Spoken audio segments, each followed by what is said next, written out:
Okay, I'm just gonna test a little bit the sound. Can you guys let me know if you can hear me? Just give me a little sign in the chat box there if you can hear me, because that's a big advantage if you can. Um, so we're just gonna wait a little bit for a few more people to join in before we start. So very cool that you guys can join in tonight. I know for some of you, it's not always so easy to join in the evenings, especially if you have families or other obligations. So thank you for joining on this live masterclass. And then also thanking yourself, obviously, because you set aside time to be here, which is pretty awesome. So just a little note on that. Yeah. I'm not hearing anything from anyone in the chat box, so I'm just going to assume that you can hear me. Yeah.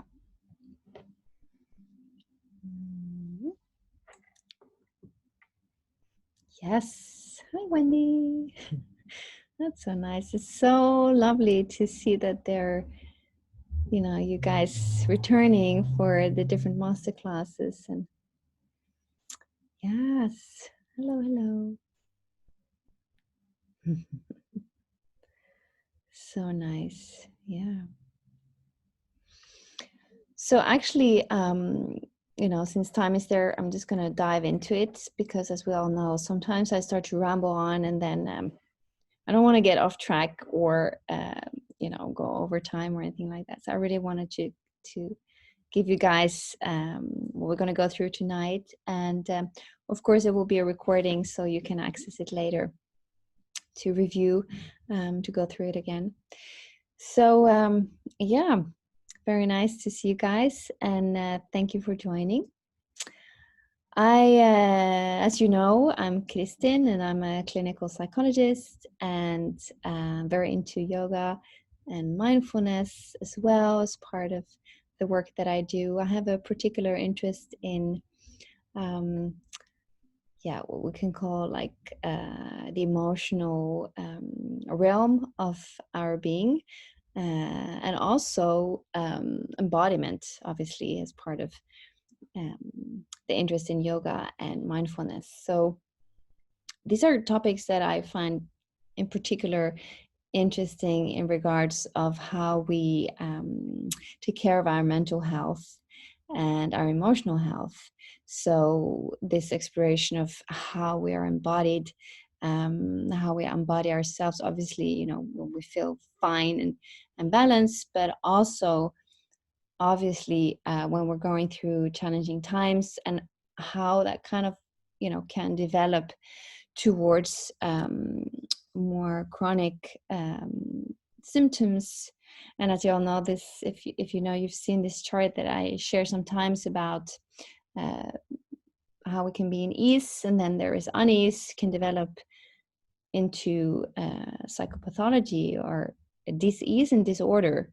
So if we do not pay attention to, or if we don't nurture ourselves and our emotional health, how we can really lose our mental health because of this. So not as a conscious choice, obviously there are so many complex factors at play, but this exploration of the embodiment can really help us, as we build our interoceptive sense, for example. It can really help us to differentiate and discern when what is bothering us or symptoms are building up, so that we can kind of stop them before they rise on full up to a much bigger problem that will actually go on the cost of our daily functional abilities. So today we're gonna talk about how to undo aloneness. So this is a very important topic, and aloneness both within yourself, the sense of feeling alone within yourself, but also how to tackle this sense of loneliness in relationships. So the majority of the session is going to be about how we discern this, the function of it, and what we can do about it to kind of evolve and elevate ourselves with the ability to overcome the problem that aloneness brings with. So we have to remember is that feeling lonely it's an emotion, is a core emotion, part of core emotions. So feeling lonely, it goes in the category of so-called negative emotions. I really don't like saying that, but I hear myself keep saying that in these master classes. So this emotion of loneliness, an inner emotion of loneliness, is like a longing for contact, socially, but also emotionally. I think it's really, we long for this contact, to be understood, to be seen and heard, and just felt. I said this in the previous master class. When you feel felt, you exist. It's like this experience of, okay, this is how it feels like to really be alive, when you really feel another person kind of feeling you, or a sense of being felt. So loneliness really has this message, in a way, carries this message. So I mean, any emotions are, in a way, it's a language for us, right? So it's like, let's call it an ancestral tool, right? Like, evolutionary wise, it's like how we know how to communicate with the world around us, our surroundings. So it can be a very a personal experience, exactly how you feel lonely, or feeling loneliness. But it's definitely a trait that all humans do feel. And actually we see it, it's a trait, or a symptom, you can say, also a problem, that people feel this very much in a variety of was it like mental health issues or conditions. So not necessarily as a core symptom, but it's present to one extent. And that's just because, in the complexity of psychopathology, is that it really goes into our emotional realm. Like I said in the beginning, like our emotional realm is like, we can't quite grasp our inner landscape and our emotional landscape, or what's moving within. So it becomes sort of stuck in a way. We can't, it's like lost in translation. We can't discern, what does it mean, this feeling within the body, which emotion does it mean actually, and how then, the next step is like, how do you communicate that to your surroundings? So that's what we're going to look at towards the end of the session, how to, step by step, which is very useful, obviously.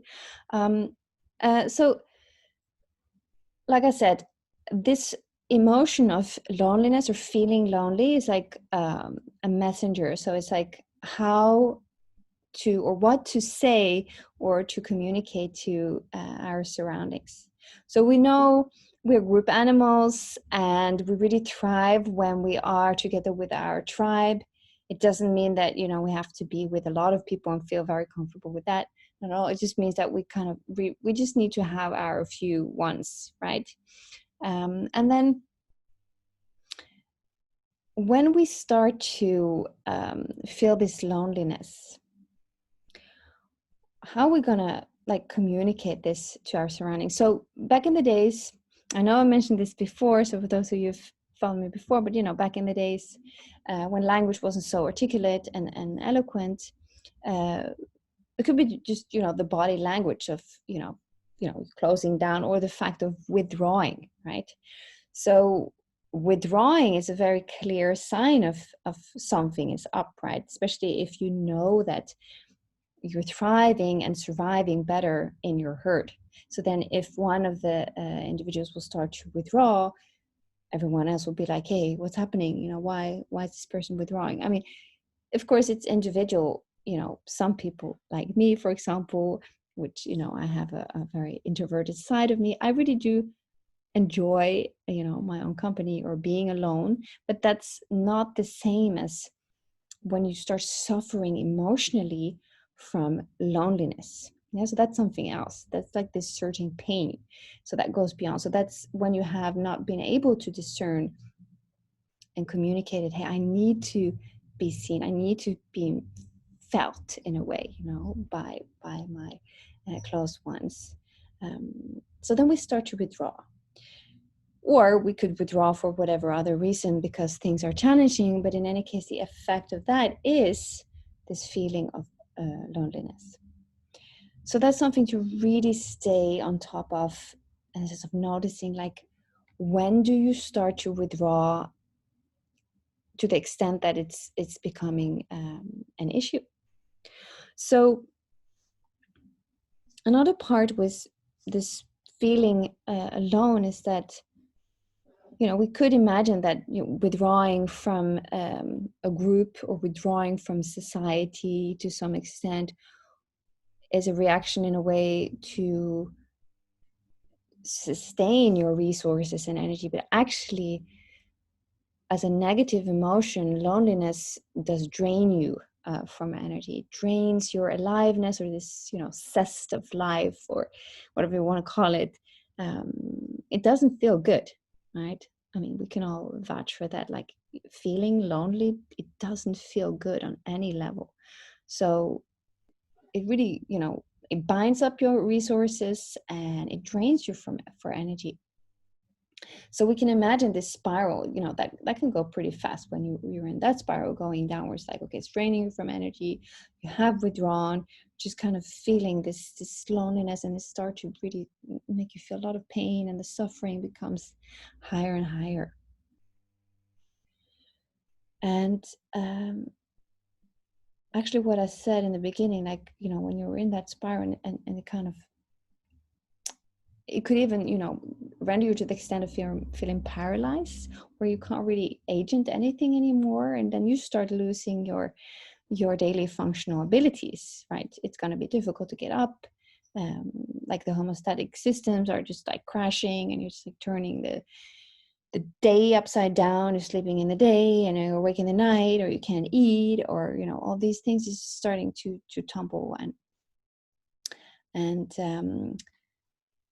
And then, of course, when this happens, there's a lot of biological process taking over, trying to sustain, and then it triggers this part of your brain as well. Then it's going to start feeling more anxious, more worried, and the spiral is really like on and on and on going. So this is why, let's return to the function of an emotion in the first place. It's just really being able to discern the message, like, what do I need right now, so I don't start going down in this downward spiral. Okay, so that's just to kind of have a little bit more of an overview of what loneliness means, or how we define it, and how it can kind of express generically. So there's another part of this which I wanted to elaborate a little bit on, and it's, so if we go in another layer of the function of loneliness, the function of all emotions, actually, like I said, is a messenger in a way. So how to communicate, what to communicate, what you need. And I wanted to read a phrase for you, which is by Diana Fosha. She's awesome. She's one of the psychotherapists that I'm in training with currently. But she phrased it something like this: like, emotion is the experienced bridge or arc between the problem and its solution. I'm going to read that one more time. So emotion is the experienced bridge between the problem and its solution. So that's what I said. It's like the messenger, or like, what is it that you need to communicate? So, for example, if you think, so this is, the bridge or the arc is like, so you perceiving danger on one side, And then on the other side, you have escape, right? Fight, flight. So what is the emotion that is between there? What's going to, trigger you, instigate you to make the move, the inner motion. Inner motion is like emotion is like going to trigger you to make an action. So you have danger and you have the fight, flight, or escape. And in between, you have the emotion, which is fear, right? So like you fear for your life. So it's gonna make you do something. So then in regards of loneliness, what's the bridge we have there is that on one hand, maybe there is anxiousness. Anxiousness about,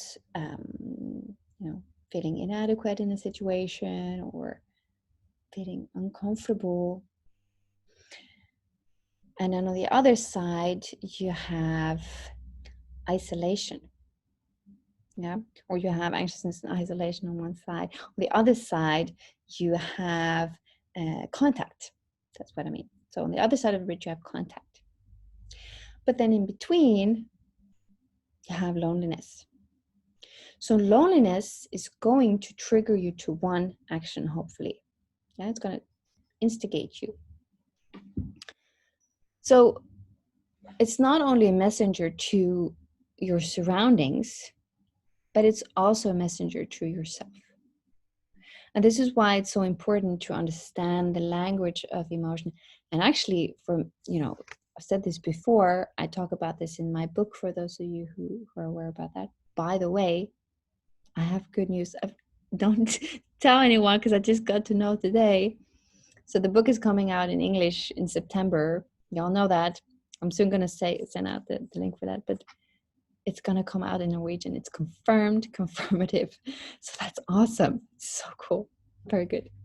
Anyway, what I was saying is that, which I also mentioned in my book, actually, is that like in the West, it's like we don't have this, well, at least we haven't had until now, this elaborate languaging around emotions. And it hasn't been a priority in our society to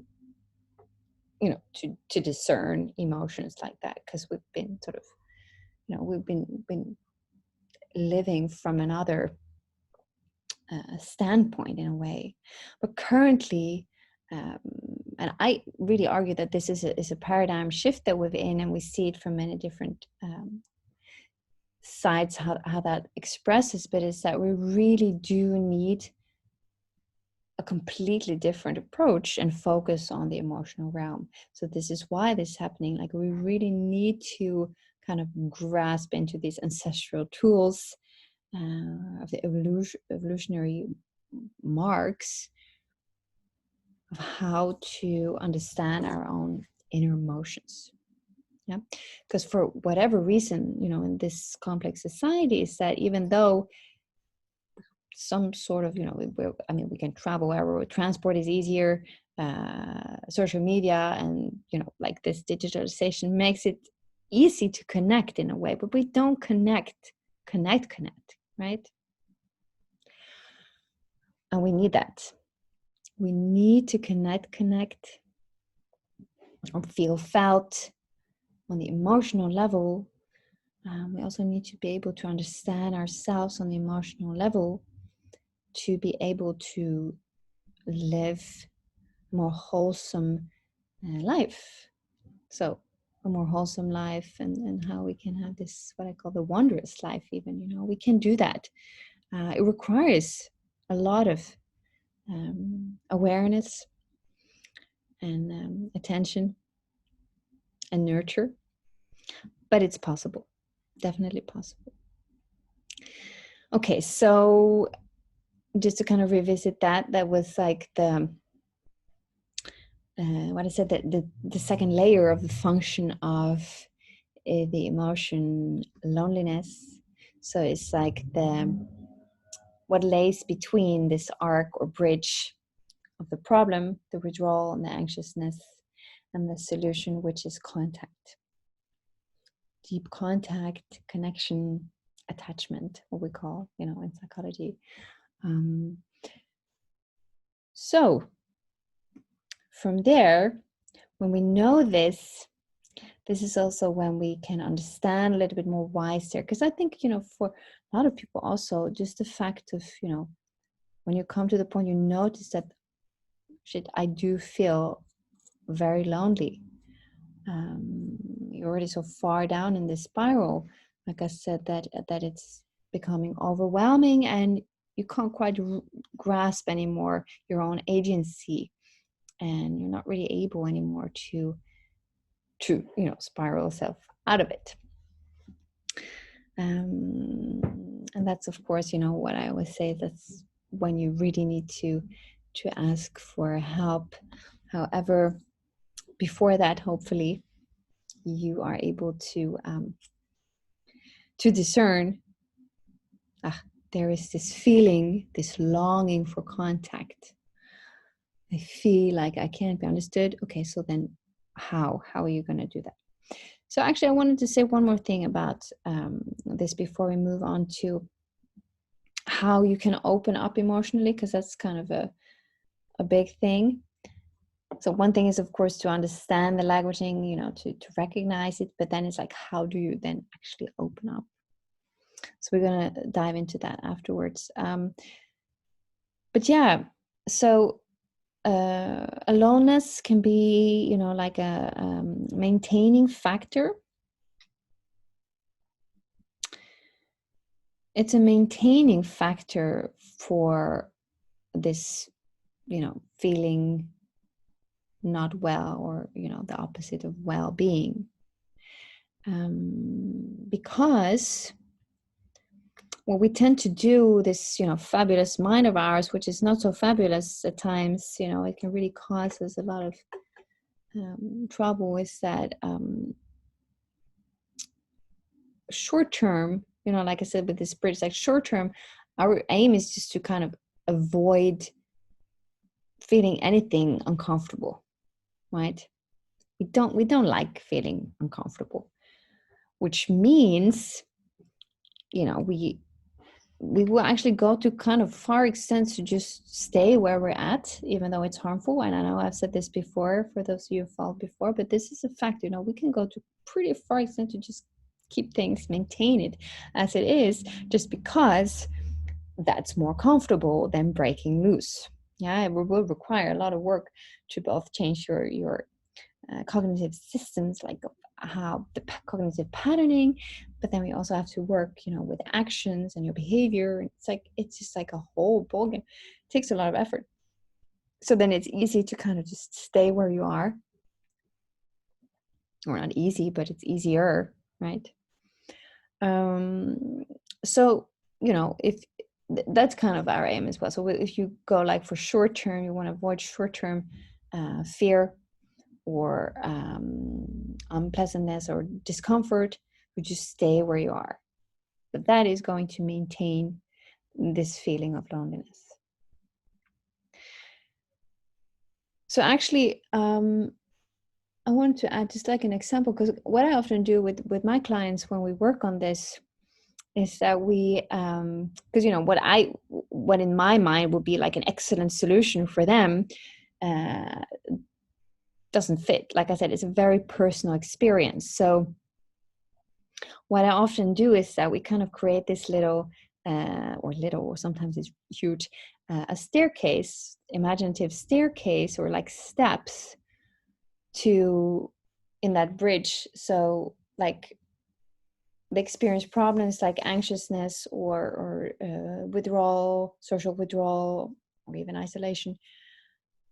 And then I was like, well, just go out to have contact. No, that's too big of a step, right? That's just like the bridge is like, no. So we want to create small steps. So how you can minimize that discomfort that I said, the short-term discomfort. And also it's a really good idea to visualize each step as concretely as possible before you start exposing yourself to these new situations. And I know, it's like all over social media, you can read like, life begins out of your comfort zone. Whoa. And it's so not true, and it's true, but it's like, it's so much more complex than that, right? So that state of, you know normalcy, even though it's harmful and bad for us, it's a lot of pain and suffering, we'd rather stay there, right, than go to that whoa big step. So that's a kind of concrete suggestion, for you to, if you want to inquire a little bit for yourself. If you do at times feel this loneliness, you could always create these little steps, like exploring how would that look like, moving from the situation you are to the solution of more contact. So for example, in relationships, this is extremely important. So if you feel loneliness alone in your relationship or in relationships with friends or family, how are you going to make that step? Because maybe you think like, oh, well, they should see me more, or feel me more, but then what can you do, right? What can you do to come closer to them, and how to open up slowly? So it could be very concrete things like having meals together or cooking a meal together, um, without necessarily talking about everything that's moving around your head, but just like spending some time together could be one thing with one person. Or if you want to, if you have this ladder, this staircase, maybe on the highest step, it's like, okay, I want to be able to go like to a party. I want to be able to go to a party and just like enjoy, or it's maybe a big meeting at work that doesn't happen so much currently, but in a social setting where there's a lot of people, for example, that could be an example. And then that's like really on the top of your step, or speaking in public. You want to feel at ease and confident. So then how are you going to build that step by step with your bridge? If the aim is that contact and confidence in a social setting, how are you going to empower yourself little by little out of that, expanding that discomfort, keep expanding that discomfort step by step. So, all right. Yeah, so that was just an example. And actually, why I'm saying all this, about the maintaining factor is that this is, part of what makes up for this resistance. That's what the terminology anyway in our field of psychology is like this resistance to change. I all know I spoke a lot about before readiness for change, and I actually have a whole module in the online course that I have, which is called the building emotional and mental resilience. So there's a whole module there about the readiness for change, how to explore that, how to understand that, what does it mean? Because this resistance, like I say, is important to be aware of, but it's also important to attend to it, so that you do take these little steps over your bridge instead of feeling overwhelmed, like shit, I'm not going to be able to do this, So resistance to change in a way, or your lack of motivation for change, readiness for change, is really important to understand. It's quite complex and it has a very solid function, and it can help you, if you understand it, how to move through those step by steps to where you want to be. All right, so more on that in the online course, but anyway, so now we come to this step of how are we going to open up emotionally. How are you going to open up emotionally so that this feeling of loneliness and aloneness can dissolve, disapparate? Is that a word? I don't know, but how to dissolve it before it gets paralyzing and stuck in you. So this actually goes both you know, individually. So you could do this for yourself, but it also counts for in relationships. The only difference then is that you actually have to speak it, you know, verbalize it, put it into words. Okay, so let's look at first what we're going to do all by yourself to overcome and undo aloneness. All right, so the very first thing to do is to recognize what is the inner motion. What is the inner motion?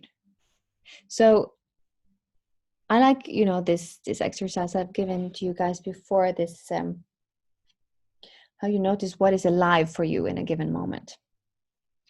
So let's try that just right now.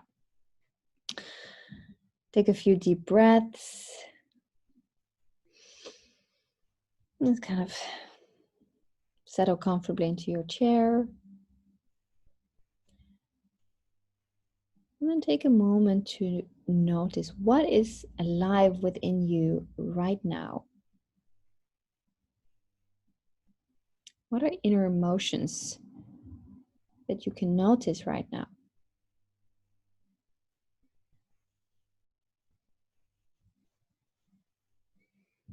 Just take a couple of moments. What is moving within you right now? What can you notice?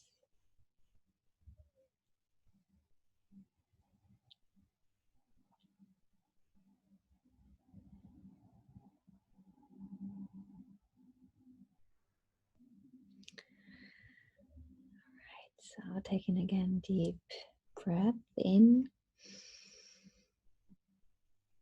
And then exhale. Okay. So this, what is moving within? Were you able to notice something? Yeah.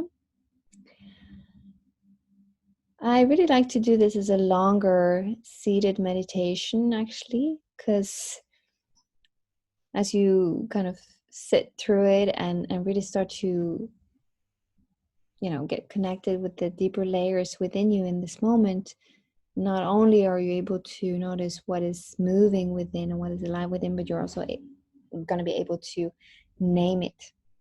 So this is another phrase that I've shared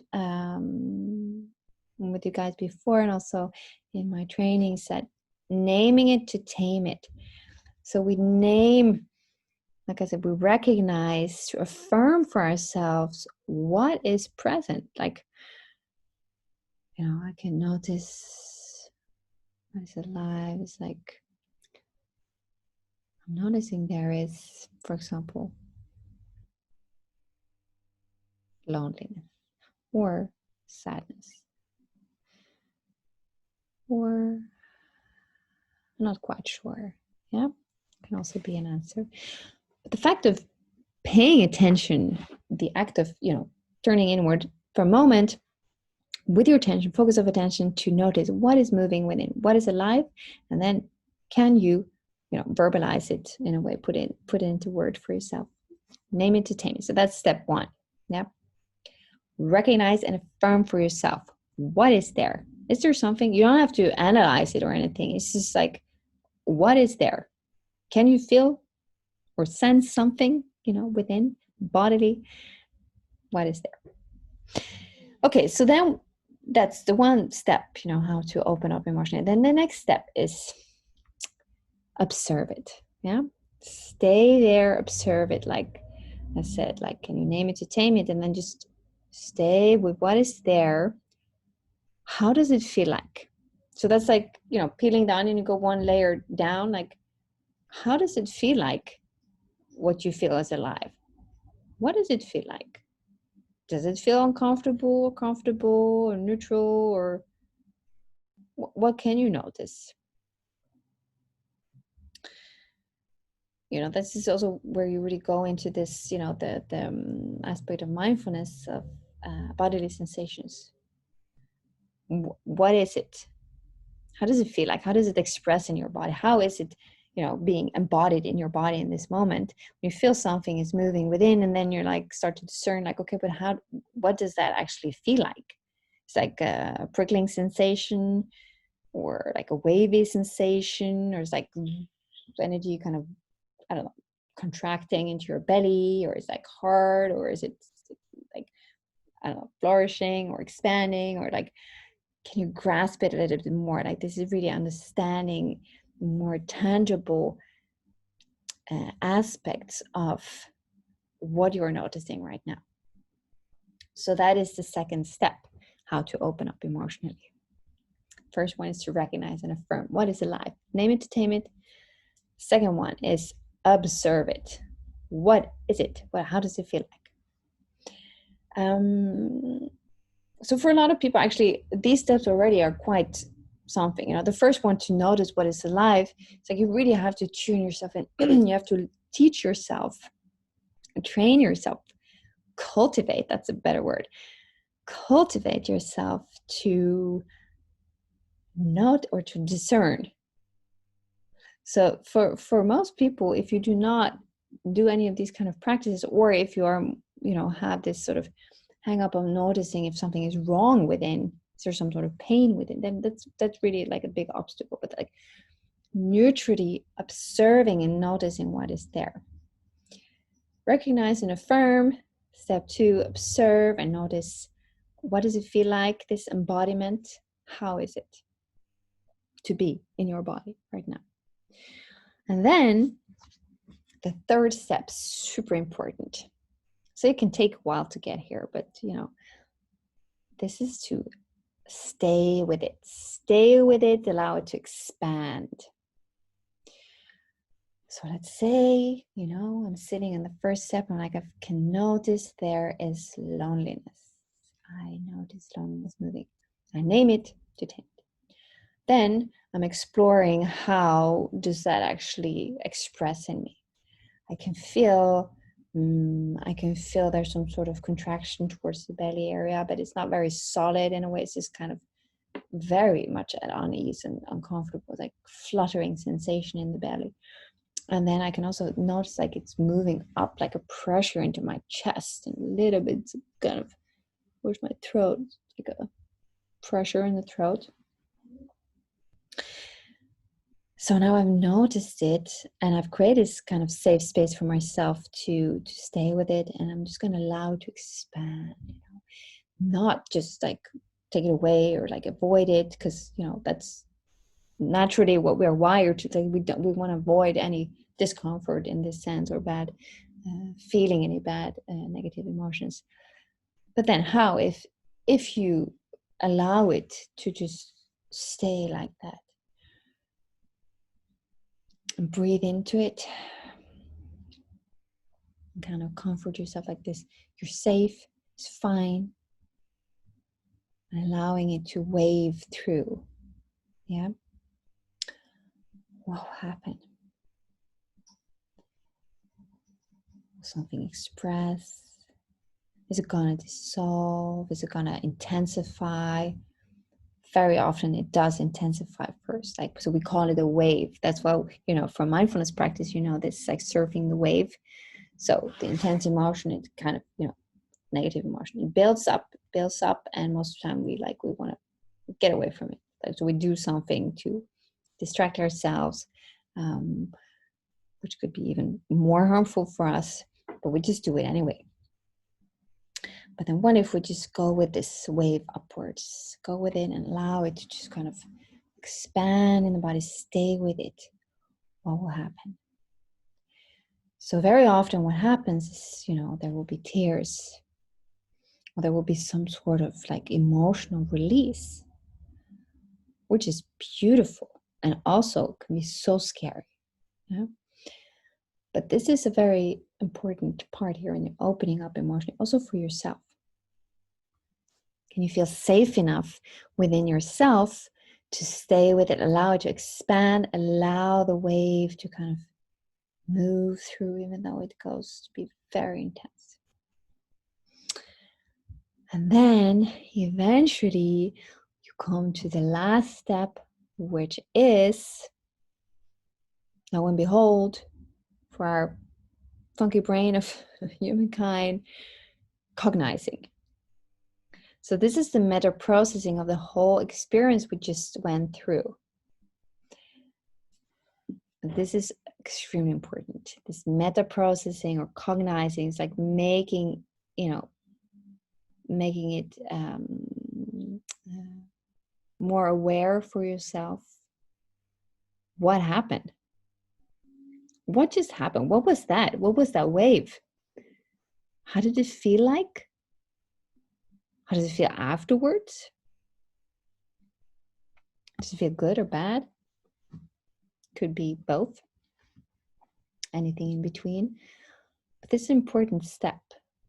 So weaving these pieces together of the experience you just went through. How was it actually?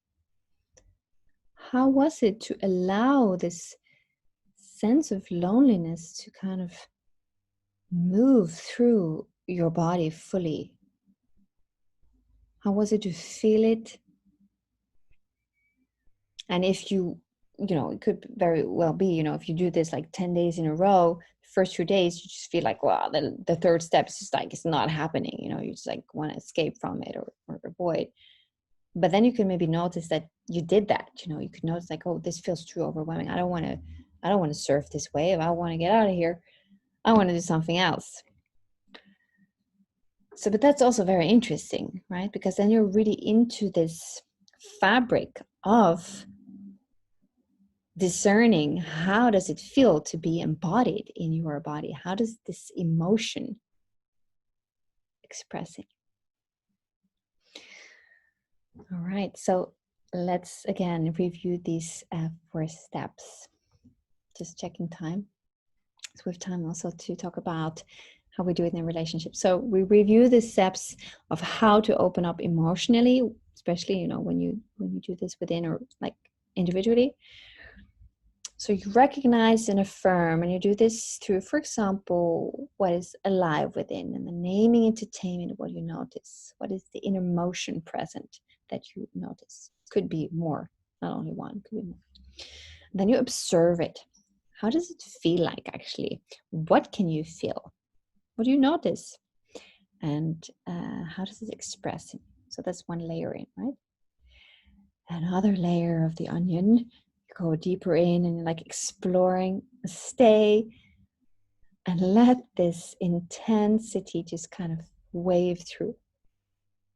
Can you let it just wave through? And the last one is the meta processing or the cognizing, making aware for yourself, what the heck just happened, right? What was that wave? How does it feel like? How do you feel now?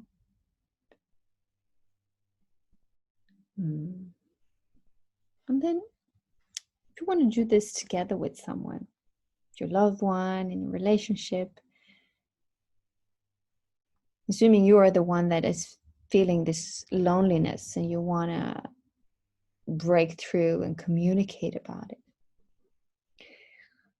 So this is where, for a lot of us can feel this shame coming up. Like, why am I feeling? So you start to do the blaming game on the other one. Like, why didn't you see that there was something up? Like, why didn't you see that you made me feel lonely? You didn't see me. You don't hear me. No. Here again is all about all these steps that we just went through, but then you kind of have to verbalize it and communicate it, put it into language. Which does require your courage. Obviously, it can feel scary. And I mean, in my work with clients, couples therapy, I know this like for people who've been together for years and years, and thinking they know each other, but this still occurs. People start to feel lonely in their relationship. They find it super hard to communicate about what's happening within.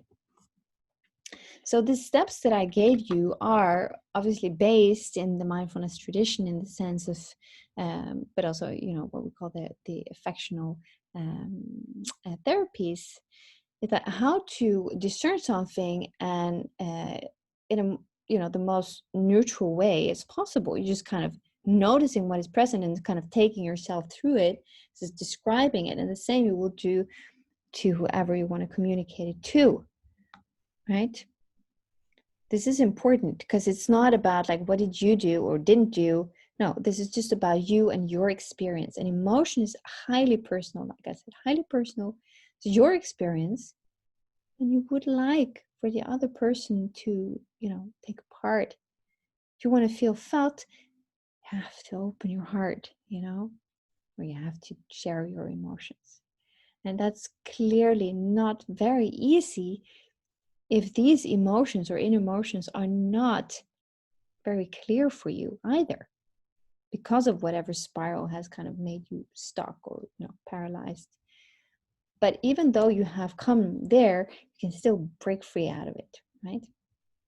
And you can do this step by step. It doesn't have to be overwhelming. It could just be like very gentle. And in a way, yeah, you will be vulnerable. But that is when you can ask from your partner or whoever you want to, if it's a friend you want to open up to. It's like, hey, I want to share some stuff with you about how it is to be me, in my body, in my world, in my life. And it feels weird or make me feel vulnerable. Can you please just hold me? Like, can you please just tolerate me? And I'm pretty sure, the other person would definitely love to do that. And we can kind of do this together. So my best recommendation is, of course, that you do this practice for yourself as an individual, even though you feel this loneliness in relationships, because it's your emotion, it's your experience, and allow yourself to get to know it and understand how the heck does it express in you, how does it embody you, this feeling of loneliness. And then when you have figured out a little bit more, like what is it sort of constructed of, how is it built up, then is to take it to the step of sharing it with your partner or your friend or whoever you want to open up to emotionally. It's like a step-by-step practice of gentleness. That's really how you want to put it. Yeah. So that's it. That is how you're going to open up emotionally, both for yourself, but also in relationships. So when you do this, the better you are, the more you nurture and cultivate your own understanding of your experienced emotions, the better you're going to be to communicate it, to open up emotionally, but then also it's going to allow you to become even a better listener. Because then when you know how these steps kind of unfold in you, then you can also more easily support your partner or your friend or another loved one, tolerating them as they express and share and open up emotionally. Yeah. Okay. So I hope that this was, I'm just checking time here. Yeah. I hope this was clear in the different steps, how you can practice this for yourself. And I really hope that this session has allowed for you to get some more context of this fabric of loneliness and how to undo this feeling of aloneness. So like I mentioned, just in between here, is that my book is coming out. I mean, I've said this before, my book is all about this, and I'm so happy it's going to come out in Norwegian, which is awesome. So then you can really dive more into it. But I also created the online course, which is like a psychoeducative course. So it's for you to elevate your knowledge about your emotional and mental health, but it's also how to build your resilience, you know. So I've created this for my clients and for students and for anyone, because, you know, this is covers a lot of the material that people ask about. So, for example, essential neuropsychology. It covers what is it? A module on readiness for change to understand that more. It covers how to maintain homeostasis in, you know, the homeostatic systems. And then it also has the 8 well-being prescriptions that comes from my book, but I've elaborate on them in this online course. And actually, you will get in the course, you get more than 20 sessions with me. It is me, yes, where I ramble on and I share with you, you know, all on these different topics. So it's actually a 5-week course. So when you purchase this, you will get it sort of week by week, so to spread out. But you, as you get all of the videos and all the sessions, you will have access to them lifelong, basically. So this is really for your support with concrete tools and exercises, but also for to empower yourself in your everyday life. So this is something, you know, you can always revisit the sessions that's in the course. All right, so I'm gonna drop the information about the course 12th of June. That's when it's starting to open up for sales, and it's just going to be open for a little week. But you know, you guys are on my email list, so you will get the information about it. And please do not hesitate to contact me if you have questions. You know, any question. No questions are stupid. Just make sure that you don't put any you know, for your own discretion. If you have more private questions, just bring them in the email. Yeah, don't bring that in to the social media platforms. So just send me an email about that and see if I can help you. All right, so thank you guys so much. I really appreciate that you were here with me tonight, and I hope this was beneficial, and I hope to hear any questions from you. And until next time, and I wish you guys a very good evening. Bye. Bye-bye.